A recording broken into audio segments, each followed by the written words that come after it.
Whether you just bought your first mountain bike or you're looking to expand your home shop, if you want to spend any amount of time working on your bike, you will likely run into a time where you need some bike-specific tools. In this video, we're talking about 7 bike-specific tools that I think every bike owner should have. This video won't cover generic tools like Allen keys and wrenches, or even multi-tools, which are really just a bike-friendly way to carry generic tools, but we'll focus on tools that you'll only find in bike shops, online mountain bike retailers, or Amazon. While you might be able to find a practical use for these tools elsewhere, they're specifically designed for bikes. And in no particular order, let's get into it.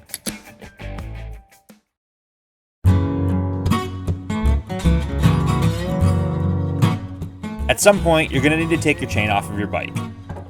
Whether it be for replacing, upgrading, or deep cleaning, removing this crucial part of your drivetrain is a big part of general bike maintenance. And while there are all sorts of hacks out there on how to do this without the proper tools, it's much easier to spend a couple bucks and do it the right way. Most bike chains today have something called a master link, but also goes by other names like quick link and missing link. Whatever you want to call it, it requires a special plier to be removed. A master link plier only costs a few bucks, but goes a long way in making your bike maintenance process much easier and hassle-free. In the same category as chain maintenance and replacement is a chain breaker. This is for when you need to cut a chain down to size, add an additional link, or if your bike isn't equipped with a master link. Chain breakers can be pretty finicky to use, and the chain itself is made up of a bunch of small parts. So even if your multi-tool has a chain breaker, it's worth picking up a dedicated chain breaker to have on hand. Sticking with the theme of drivetrains brings us to our next set of tools that I'm combining into one. There's all sorts of tricks and hacks on how to pull your cassette off your bike without using a chain whip, but you can't do this without using a cassette tool. The cassette tool has teeth that fit perfectly into the spline of the lock ring on your cassette. You'll quickly notice that when loosening this lock ring, your cassette just wants to spin backwards on the hub. To fix this, we use a chain whip.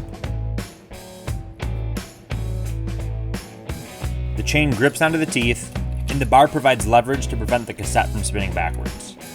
But the chain whip is only used for removing the cassette.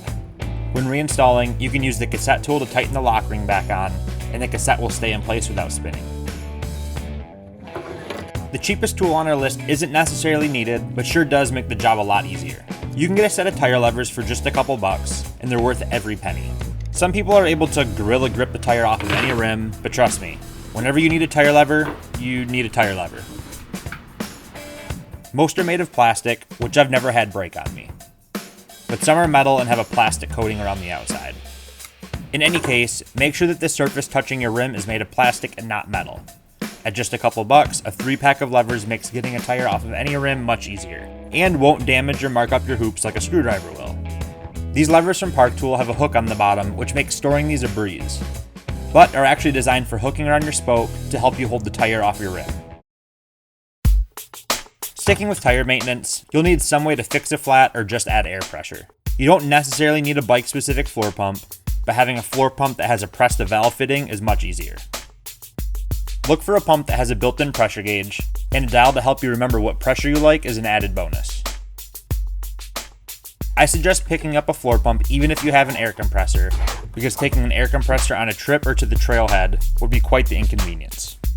Something to note is that if you already have a pump that does not have a Presta fitting, you can pick up one of these Presta to Schrader adapters for less than $1 at any bike shop or hardware store. In my opinion, the most important tool any bike rider can have is a repair stand. A repair stand allows you to get your bike into just the right position for whatever repair or maintenance you have on your to-do list. I use mine literally as much as I can because it makes any task that much easier, even washing your bike. Some repair stands are better than others due to strength, their balance when holding a bike off the ground, tool holders, and overall adjustability. In any case, I put a repair stand at the top of my list because of how useful they truly are. I was hesitant to add this next tool to the list because not every bike can use this.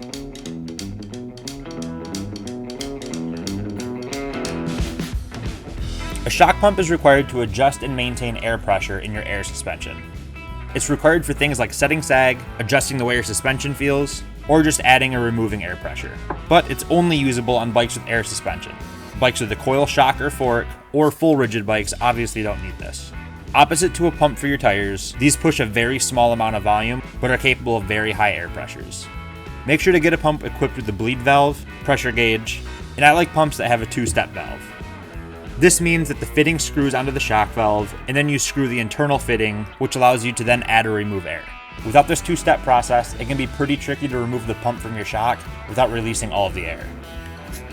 Let me know down in the comments if you have any bike-specific tools that you deem more valuable than what we covered in this video. Everyone has their own preferences and needs, but these are just what I've found to be the most frequently used over the years. And if you like this video and you want to see more just like it, make sure that you're subscribed.